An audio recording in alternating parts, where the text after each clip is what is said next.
দোয়া করলে আল্লাহ তাআলা খুশি হয়, আর দোয়া না করলে আল্লাহ তাআলা রাগ করেন। প্রিয় দিনের মুসলমান ভাই বোনেরা, তাই আমি গুনাহগার আপনাদেরকে এমন পবিত্র দোয়ার কথা বলে দেব।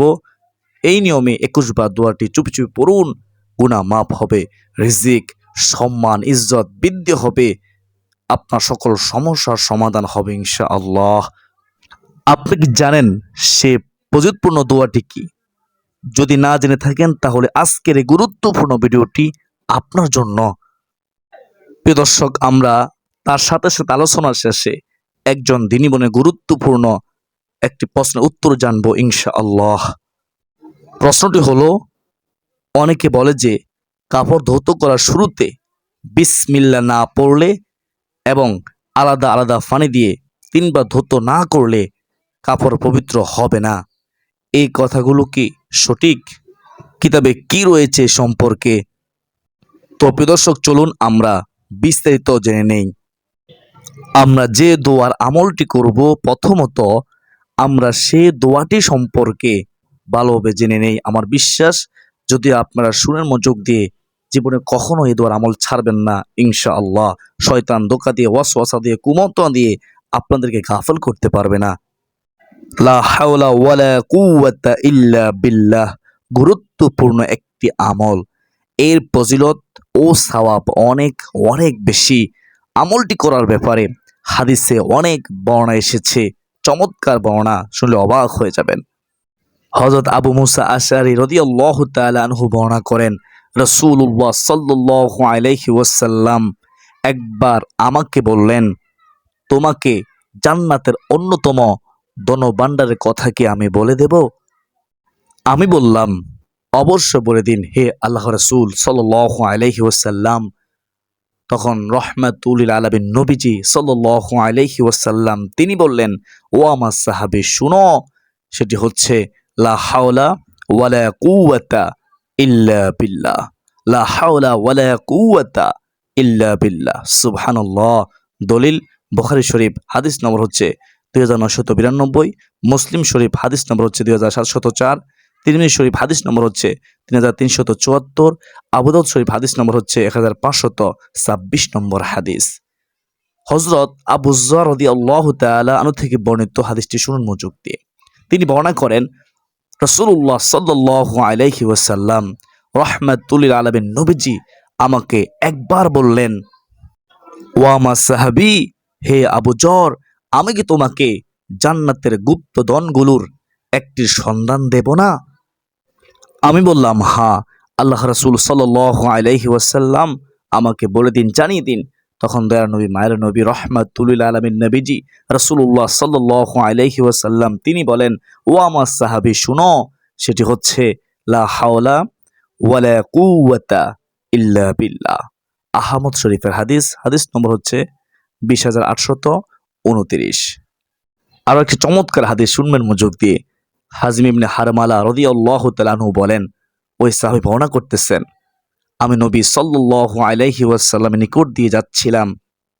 তিনি আমাকে বলেন, হে হাজিম, ও আমার সাহাবী, তুমি অধিক সংখ্যায় লা হাওলা ওয়ালা কুওয়াতা ইল্লা বিল্লাহ বাক্যটি পড়ো, কেননা তা হলো জান্নাতের গুপ্তধন, জান্নাতের ধনভাণ্ডার। সুবহানাল্লাহ, সুবহানাল্লাহ। বুখারী শরীফ হাদিস নম্বর হচ্ছে 4204, 6384, 6409, 7386। মুসলিম শরীফ হাদিস নম্বর হচ্ছে 589। হযরত কাইস ইবনে সাদ ইবনে উবাদাহ রাদিয়াল্লাহু তাআলা আনহু থেকে বর্ণিত, তিনি বর্ণনা করেন, আমি নামাজরত থাকা অবস্থায় নবী করিম সাল্লাল্লাহু আলাইহি ওয়াসাল্লাম আমার কাছ দিয়ে গমন করলেন।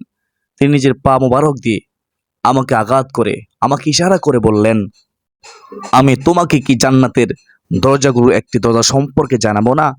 আমি বললাম, হ্যাঁ ইয়া রাসূলুল্লাহ, ইয়া হাবিবাল্লাহ নবী, আমাকে জানিয়ে দিন।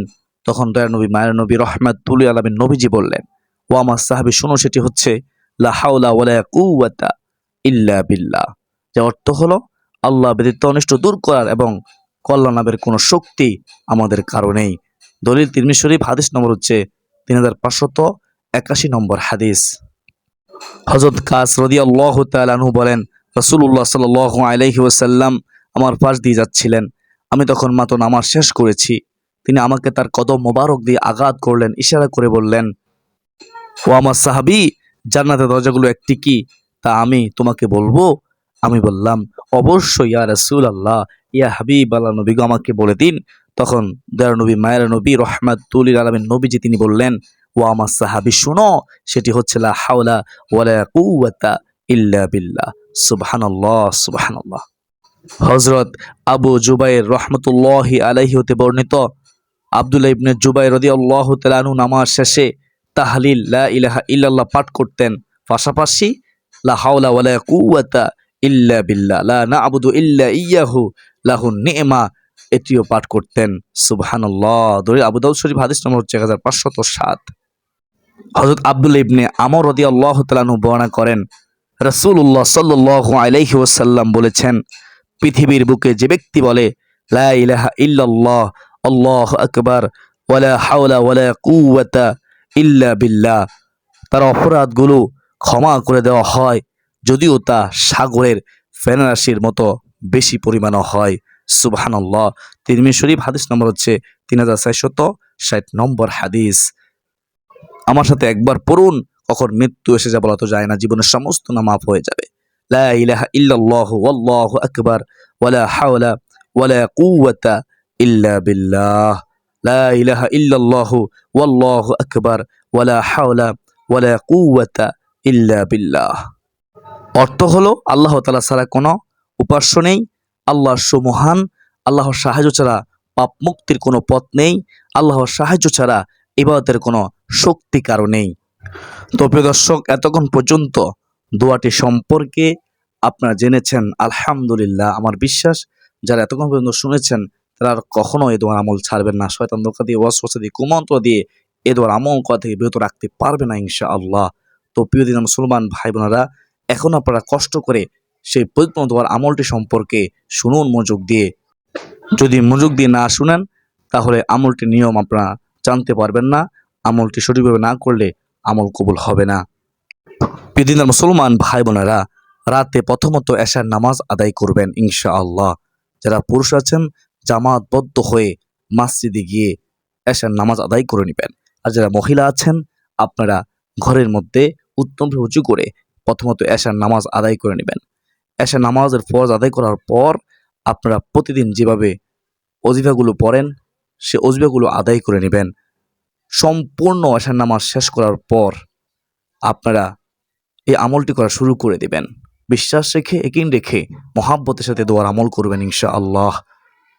প্রিয় দর্শক, এশার নামাজ পড়ার পর তারপর 3 বার দুরূদ ইব্রাহিম পড়বেন মহাব্বতের সাথে ইনশাআল্লাহ।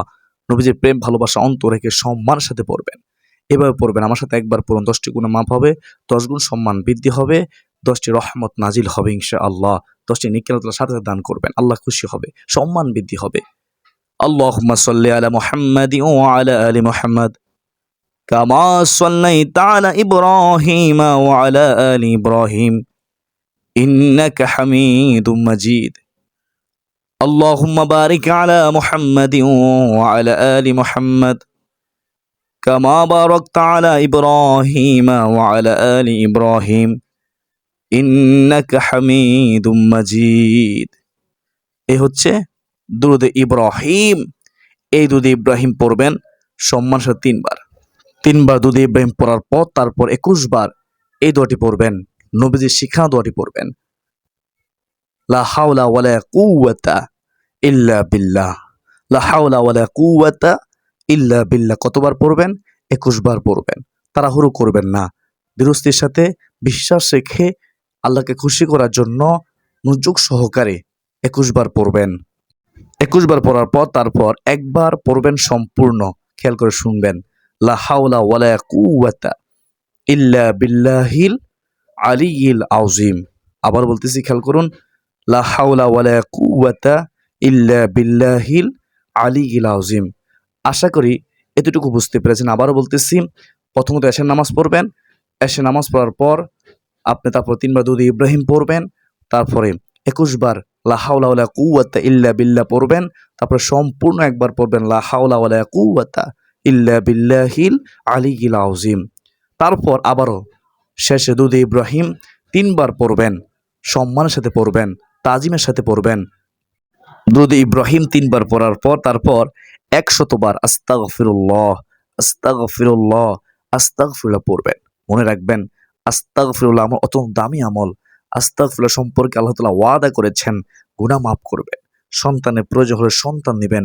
ইস্তিগফার সম্পর্কে আল্লাহ তাআলা ওয়াদা করেছেন রিজিকের প্রয়োজন হলে রিজিক দিবেন, অভাব দূর করে দিবেন, গায়বী সাহায্য পাবেন, দুশ্চিন্তা, হতাশা, দুঃখ, কষ্ট, পেরেশানি, বিপদ আপদ দূর করে দিবেন, আপনার সকল সমস্যার সমাধান করে দিবেন। এটা আল্লাহ তাআলা ওয়াদা। আল্লাহ তাআলা ওয়াদা অবশ্যই পূরণ করেন, ব্যতিক্রম করেন না। আস্তাগফিরুল্লাহ, আস্তাগফিরুল্লাহ কতবার পড়বেন? 100 বার পড়বেন। তারপর চোখের পানি ছেড়ে দিয়ে আপনি নিয়ত করবেন, ইনশাআল্লাহ চাওয়ার মতো চাইলে আল্লাহ রাব্বুল আলামিন আপনার সমস্ত চাওয়া পূর্ণ করবেন। রিজিকের প্রয়োজন হলে রিজিক দিবেন, অভাব দূর করে দিবেন, ঋণ থাকলে ঋণ পরিশোধ করার তৌফিক দিবেন। আপনি যা চাইবেন তাই পাবেন ইনশাআল্লাহ। অনেকে প্রশ্ন করতে পারেন কতদিন আমলটি করতে হবে? কতদিন আমলটি করতে হবে? শুনুন, আমলটি আপনি একটানা 3 দিন করবেন, চাইলে আপনি বেশিও করতে পারেন। তো চেষ্টা করবেন একটানা 3 দিন করার জন্য। যতদিন পর্যন্ত আপনার হাজত পূর্ণ না হবে ততদিন পর্যন্ত পরিপূর্ণ শক্তিশালী পরীক্ষিত নবীর শিখানো দ্বারা আমলটি করার চেষ্টা করবেন ইনশাআল্লাহ। অবশ্যই আপনার আমল কবুল হবে যদি সঠিকভাবে করতে পারেন। অনেকে আছেন হতাশ হয়ে গেছেন, আপনি হতাশ হয়ে বলতেছেন আমল কেন কবুল হচ্ছে না, আমি তো আমল করতেছি। তো শুনেন, আমল কবুল হওয়ার শর্ত আছে। আমল কবুল হওয়ার শর্ত হলো হারাম থেকে বেঁচে থাকা, হালাল খাদ্য গ্রহণ করা, হারাম খাদ্য থেকে দূরে সরে থাকা। অবশ্যই হারাম থেকে বেঁচে থাকার চেষ্টা করবেন যদি আপনি চান আপনার দোয়া আমল কবুল হোক। তো প্রিয়দিনী ভাই বোন, এখন সেই গুরুত্বপূর্ণ প্রশ্নের উত্তরটি শুনবেন মনোযোগ দিয়ে। অত্যন্ত গুরুত্বপূর্ণ একটি প্রশ্ন করেছেন একজন দিনী বোন। আলোচনার শুরুতে আমি প্রশ্নটি বলে দিয়েছি, উত্তরটি শুনুন। কাফর দোয়ার শুরুতে বিসমিল্লাহ বলা। ইসলামের প্রতিটি কাজের শুরুতেই বিসমিল্লাহ বলার ব্যাপারে তাগিদ এসেছে। সুতরাং কাফর দোয়ার শুরুতেও বিসমিল্লাহ বলা মুস্তাহাব। কাফর দোয়ার শুরুতে বিসমিল্লাহ বলা কি? মুস্তাহাব। ইচ্ছাকৃতভাবে তা বাদ দেওয়া মোটেও ঠিক নয়। তবে কেউ যদি বিসমিল্লাহ বলতে ভুলে যায় বা অজ্ঞতাবশত না বলে তাহলে ইনশাআল্লাহ তাতে কোনো গুনাহ নেই, এটা মনে রাখবেন। তবে বলার চেষ্টা করতে হবে। আর প্রিয় দর্শক, কাপড় তখনই পবিত্র হবে যখন ধোয়ার পর তাতে আর নাফাকি অবশিষ্ট থাকবে না। দোয়ার শুরুতে বিসমিল্লাহ বলা হোক অথবা না হোক, পক্ষান্তরে যদি বিসমিল্লাহ বলে যদি কাপড় ধোয়া হয় আর তাতে নাফাকি অবশিষ্ট থেকে যায় তাহলে তা পবিত্র হবে না। 3 বার কি ধৌত করতেই হবে? শুনুন, ধৌত করার ক্ষেত্রে 3 বার বলে কোনো কথা নেই, বরং সঠিক কথা হলো নাফাকি দূর হওয়া পর্যন্ত ধৌত করা আবশ্যক, যতক্ষণ না নাফাকি দূর হয়। সুতরাং নাফাকি দূর করার জন্য যতবার প্রয়োজন ততবার ধৌত করতে হবে। মোট কথা, নাফাক কাফর ফাক ফানি দ্বারা এমনভাবে ধৌত করতে হবে যেন তাতে নাফাকের কোনো চিহ্ন, রং বা দুর্গন্ধ অবশিষ্ট না থাকে। তা যদি একবার দোয়ার মাধ্যমে সমাধান হয়ে যায় তাহলে তাই যথেষ্ট, কিন্তু এর চেয়ে বেশি দোয়ার প্রয়োজন হলে তাই করতে হবে, বেশিই ধরতে হবে যাতে নাফাকি দূর হয়ে যায়। আল্লাহু আলাম। তো প্রিয় দর্শক, আজকে এ পর্যন্তই। আমি মনে করি যেহেতু আজকের ভিডিওটি অনেক গুরুত্বপূর্ণ ছিল তাই ভিডিওটি অবশ্যই শেয়ার করে দেবেন ইনশাআল্লাহ। আজকে এ পর্যন্ত সকলে সুস্বাস্থ্য কামনা করে বিদায় নিচ্ছি। ওমা আলাইনা ইল্লাল বালাগ। আসসালামু আলাইকুম ওয়া রাহমাতুল্লাহি ওয়া বারাকাতুহু।